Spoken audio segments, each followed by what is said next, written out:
Okay, so now we've got the cyanides. And the cyanides are also a terminal functional group, and you will find them in the form of CN. Now, the bonding that is present in this group right here is C triple bond N. That would be your cyanide group right there. Now, if we wanted to name this, we've got a secondary suffix, as usual. So, okay, write this a little. Okay, so we've got a secondary suffix. And this secondary suffix is nitrile. We've also got a prefix,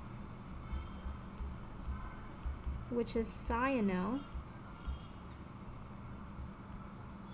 And we've also got a special suffix,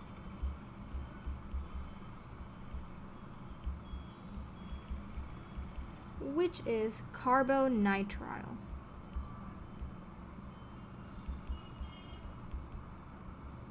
So I'm just going to put the respective dashes. Okay, so we've got these three ways of naming cyanides, in a compound. And it's pretty much similar to how we discussed aldehydes before, with the directly attached to a parent chain and all that stuff. So yeah, there isn't much to discuss here. So we'll move on to the next group, which is carboxylic acid. So now we've got the carboxylic acids. So carboxylic acids are probably one of the most important functional groups in organic chemistry. You focus on it a lot during the journey of organic chemistry. So this is like a really weird start to it. Without knowing much, we're just gonna dive right in. So a carboxylic acid is having the group RCOOH. And now this COOH can be broken down or shown more elaborately in this structure. Now let's talk about the suffixes and the prefix. So we've got a secondary suffix, which is oic acid. Then we've got a prefix, which is carboxy. And finally, we've got a special suffix, which is carboxylic acid. So it's carboxylic acid, and boom. That's all we've got for the carboxylic acid. And now, literally just normally speaking, all the ones with the terminal functional group, which is the aldehyde, the cyanides, and the carboxylic acids, all three of these so far have special suffixes and prefixes and secondary suffixes, which are all used in a similar way.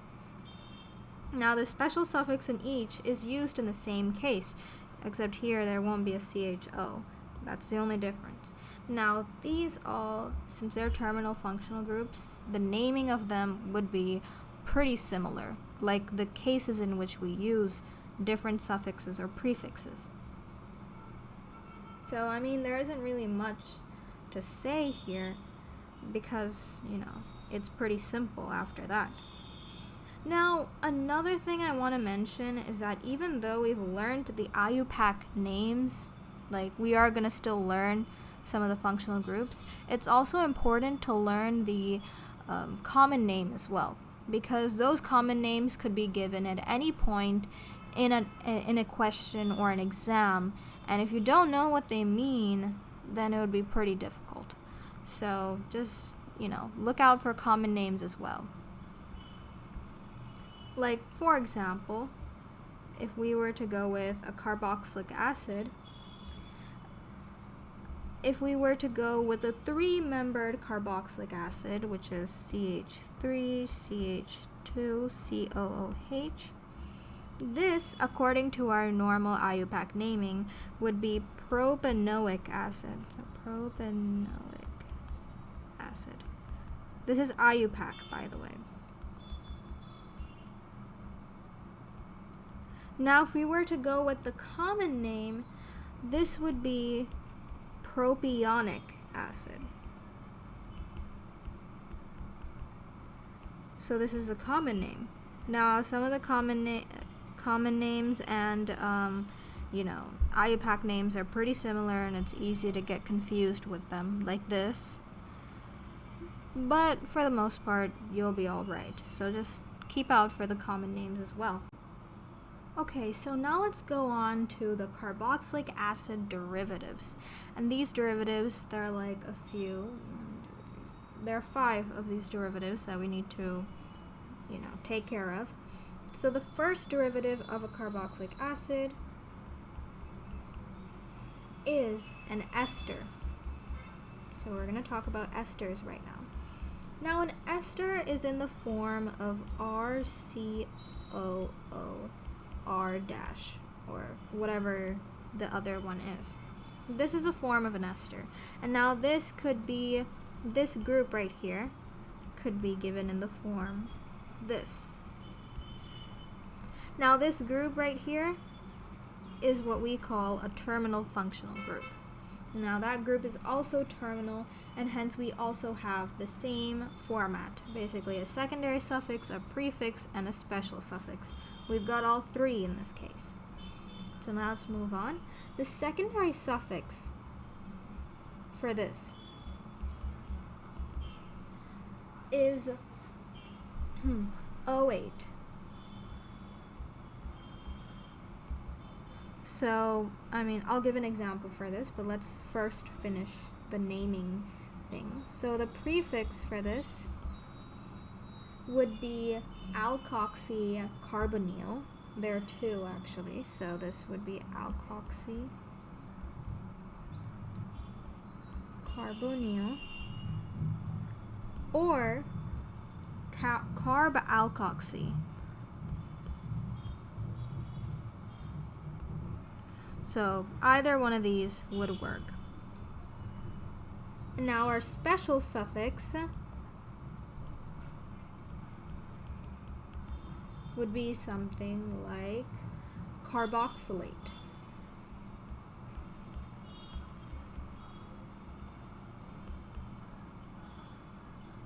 So yeah, these would be our naming terms that we would use.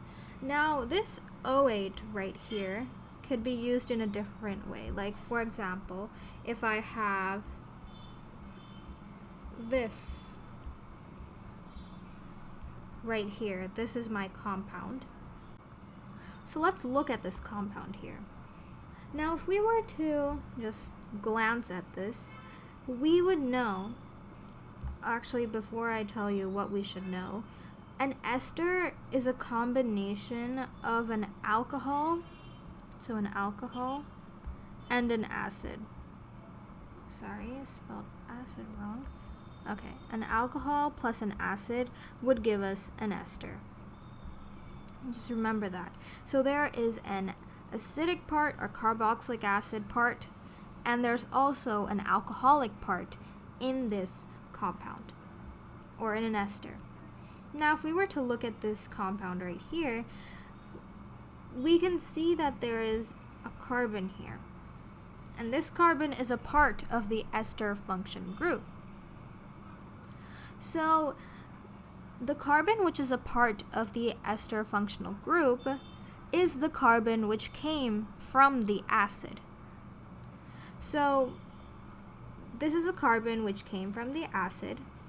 Let's put it in a different color. This is a carbon. And if we were to attach an acid with an alcohol, so like this, let me erase this in between, we would get to know that the carbon attached to the acid also comes along with this group. So the resultant of this would be this. this right here.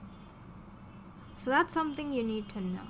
Now, the acid in this case would lose its H, and this would lose its alcoholic group, so that this and this combine with each other. That's what usually should happen. Now, if we were to take a look at this compound to name it, we can say that this CH3 right here is also a part of the acid. And this group right here was a part of the alcohol used to make this compound. So what we're going to do is that we're first going to write the common name for this. Now, if we're going to write the common name, what you have to look at is first the acid. Actually, not the acid. First this group, and then the acid. So let's see. Now this group right here, let's erase all of that. Okay, so this consists of CH2, CH3. So this would be ethyl. Now keep that aside. Let's look at the acid part. Now the acid part, when we're looking at it, we see that there's a CH3 and there's also a C double bond O and O. Now if this was an acid, you would add the H at the end. Now what is this? This is ethanoic acid, because there are two carbons, right? And so we would call this ethanoic acid. And ethanoic acid's common name is acetic acid. And now when it is in the form of an ester, we don't call it an acid anymore. So we use the suffix of acetate. Now, I'm pretty sure you've come across this, like an acid-base reaction.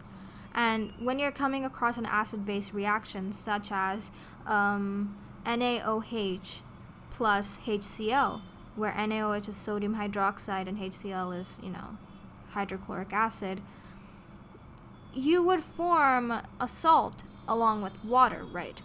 So that's a similar reaction that happens here. So it forms a salt. Actually, in this case, it forms an ester along with water. So that ester will be named in a similar way as we name salts. So for example, if I were to name NaCl, it would be sodium chloride. So in this case also, we would name this compound ethyl acetate. So that would be the common name. So this is a common name. Now, if I were to, name this in the IUPAC way, we would use the O8 here. So this would be, we're still going to use ethyl, by the way. So we're still going to use that, but our common name would be something different. In this portion right here, we won't use acetate. Instead, we'll use ethanoate. This is our IUPAC name. So this part is common for both the common name and the IUPAC name, and this part is different for each. In fact, for the common name, we'll use the common name of the acid and put 8 at the end, but for an IUPAC name, we would have to find out the number of carbons, use the root word, and whatnot, and then put O8 at the end. So that's the only difference. That's how you would name esters. So now that we're done with esters, let's move on to another derivative of carboxylic acids. So another derivative of carboxylic acids, is this the 8th one? Yes. Another derivative of carboxylic acids is acid halides. So let's write that down, acid halides. And these are also terminal functional groups. So our format of this group would be RCOCl. Or actually not COCl, it'd be COX. We wrote halide, right? So this would be in the form, this group would be in the structure of this, where X represents a halide, obviously. So, for this also, you wouldn't really have much of a naming difference. You would just have to go with the regular flow. So, our secondary suffix would be oil halide. So, oil halide. And obviously, it would be alkanoyl halide. Based on the compound, you would have to put the before stuff, the stuff before the secondary suffix. That's based on the compound. Now, we also have a prefix, which is halocarbonyl.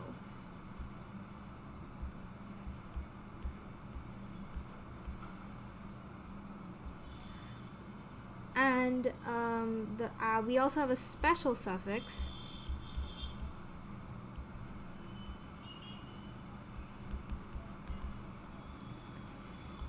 just a second. Yeah, so our special suffix is carbonyl halide. So carbonyl halide.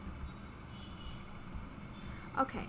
So these are the pieces of information related to an acid halide. The naming process is pretty similar to all these three. So you don't gotta worry about that. So let's move on to the next type of acid derivative. So our next type of acid derivative is called an acid amide. Now an acid amide comes in the form of this NH2.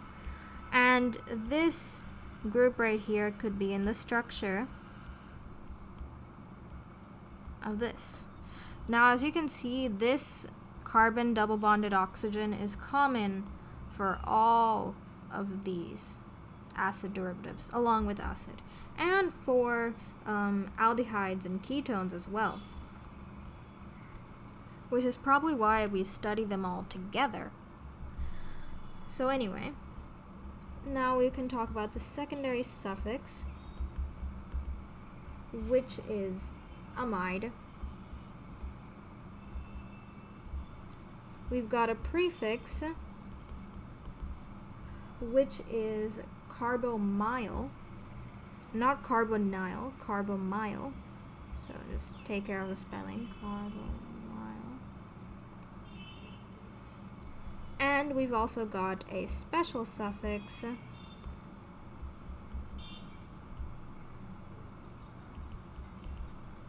which is carboxamide.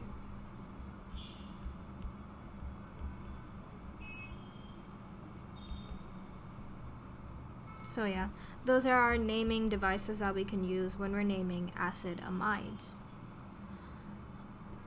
So also, I forgot to mention this group actually. After acid amides, actually before acid amides, but anyway, so we forgot to mention amines or amines. So amines are the simple ones, just R and H2. And that's how we would find the group.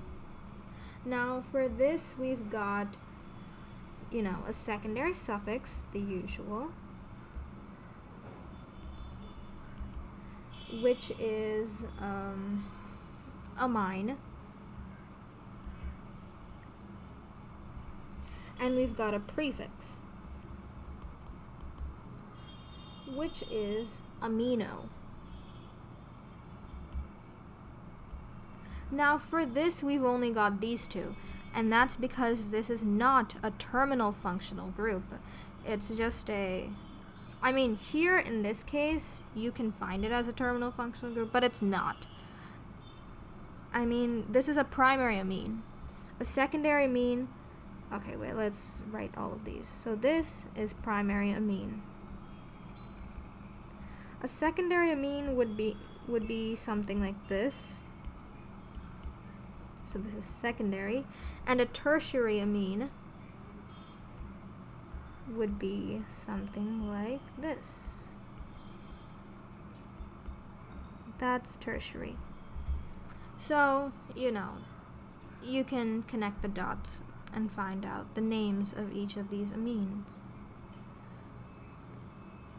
Now let's move on to anhydrides. Anhydrides is a derivative of carboxylic acids, by the way.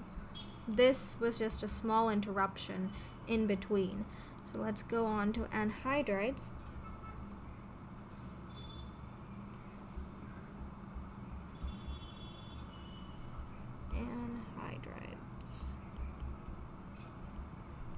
Now, anhydrides are found in the form of RCOO,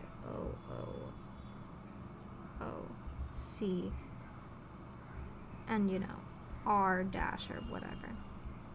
Now this group right here would be found in the form of C.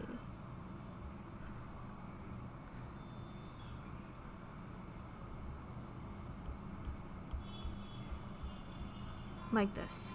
And so basically what it shows is that when there are two acids, you are subtracting a H2O. And that's probably why it's called an anhydride, like hydride. Oh, I spelled this wrong. Okay, so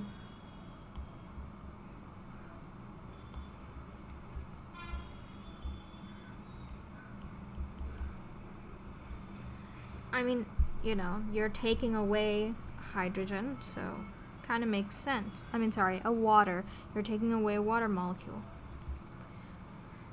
So anyway, these would be named in a simple way. Actually, there's only one way to name them, and that is an alkanoic anhydride. And this is mostly used for naming anhydrides. I mean, this format is mostly used for naming anhydrides. This would be used when both of the R's are the same.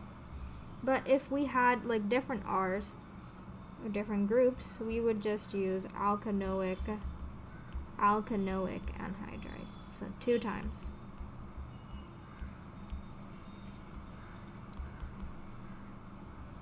So, I mean, that's how you would name anhydrides right here. And this is all the functional groups that you need to know when you're talking about IUPAC naming. So that's it for IUPAC naming, and here's a, like a view of whatever we've learned in today's video. If you want, you could take a screenshot of this and save it for later. But yeah, and if you got any other questions or regarding other types of compounds that have not been mentioned here, or even compounds that have been mentioned here, you can go ahead and put that down in the comment section. And if you got any other questions, like stuff that came in previous exams, you could also put them down below and we'll be able to answer those in another video. So that's it for this video. Stay tuned for the next one.